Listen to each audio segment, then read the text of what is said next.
and I will get back to them tonight. Let's show these punks what we got. You better believe it. You're just another victim. You're just another victim, kid. Hey! You're just another victim. You're just another victim, kid. Emilio Estevez, Cuba Gooding Jr., Dennis Leary. You know, Frank, after I kill you, I think I'm going to pay a little visit on that wife of yours. Judgment Night. You coming? Stephen Hopkins est un réalisateur d'origine australienne qui a réalisé 3 épisodes des Contes de la Crypte pour la télévision. Son premier film sur grand écran sera Freddy V, l'enfant du cauchemar, en 1989, considéré comme l'un des plus mauvais de la saga, mais qui a une réalisation bien maîtrisée et quelques effets spéciaux bien gérés dans son ensemble. Puis, 1 an plus tard, il réalise Predator 2, la suite du chef-d'œuvre Predator de John McTiernan. Avec ce film, Hopkins s'en tire avec les honneurs. Il réalise un deuxième opus original, rythmé et divertissant. Sa réalisation est plus libre que dans son film précédent Freddy V, où il était constamment oppressé par le studio, et on ressent la différence de liberté créative entre les 2 longs métrages. Grâce à ce film, on lui propose alors de s'occuper de la réalisation de La Nuit du Jugement, qui sortira en 1993. L'histoire est simple et assez efficace. 4 copains, venant d'une banlieue assez aisée, se rendent à un match de boxe et vont faire un détour pour éviter un embouteillage sur l'autoroute. Ils vont se retrouver coincés dans une banlieue citée HLM malfamée et, après avoir été témoins d'un meurtre brutal par des tueurs sans pitié, ils vont devoir échapper à ces derniers dans un lieu qu'ils ne connaissent pas. Ce film ne renouvelle pas le genre, mais c'est une sorte de relecture très intéressante du film Délivrance de John Borman en milieu urbain. La comparaison peut se faire entre les 2 films dans leurs structures respectives. Ce sont une bande d'amis qui se retrouvent dans un milieu hostile et où un jeu de cache-cache assez malsain s'opère entre eux et leurs poursuivants, qui ne les considèrent pas être dans leur milieu. Le film s'ouvre sur un plan séquence au ralenti où on découvre les protagonistes principaux dans leur milieu doux et réconfortant d'une banlieue chic de la middle class américaine, avec ses maisons bien entretenues, alignées, un quartier bien ensoleillé et dans une rue centrale bien animée. Cette ouverture sera mise en opposition avec tout le reste du métrage, où les héros seront enfermés et piégés dans un endroit sombre, sans repère, vide, fantomatique, désordonné et très hostile à la limite d'un décor fantastique. Le vent est très présent dans les 2 zones d'action.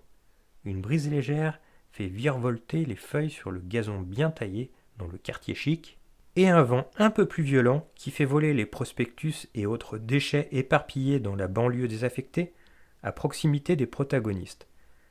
Comme si, tout au long du métrage, cette brise représentait la mort qui rôde autour d'eux. Le film comporte son lot de scènes très tendues, comme celle où les 4 héros se retrouvent coincés dans un wagon de train d'une gare désaffectée, tout en attendant leur sentence et les menaces que leur font leurs bourreaux. La poursuite sur les toits est la traversée entre 2 bâtiments sur une échelle de fortune où le risque de chute est inévitable. Ce film a un très beau casting.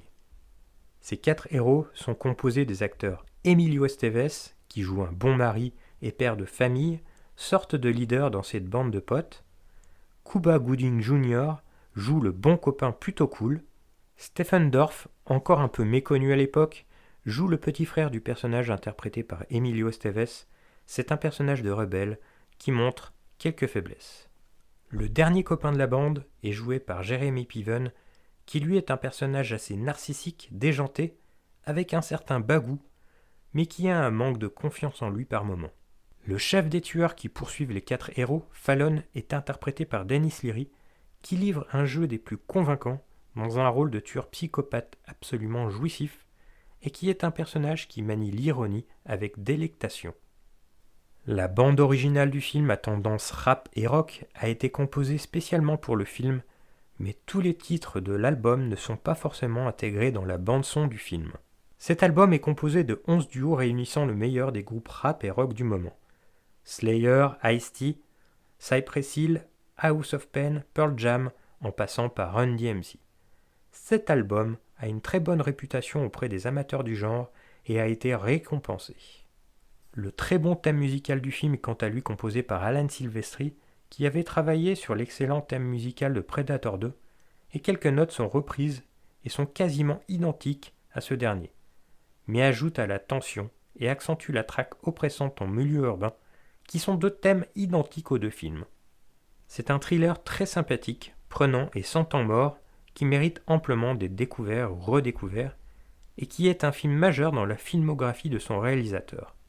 Ce dernier réalisera notamment à la suite les très bons et sous-estimés Blown Away et L'ombre et la proie, la mauvaise adaptation Lost in Space, et qui reprendra son envol très remarqué en revenant à la télévision sur la première saison de la série cultissime 24 heures chrono, dont il réalisera 12 épisodes, y compris le pilote.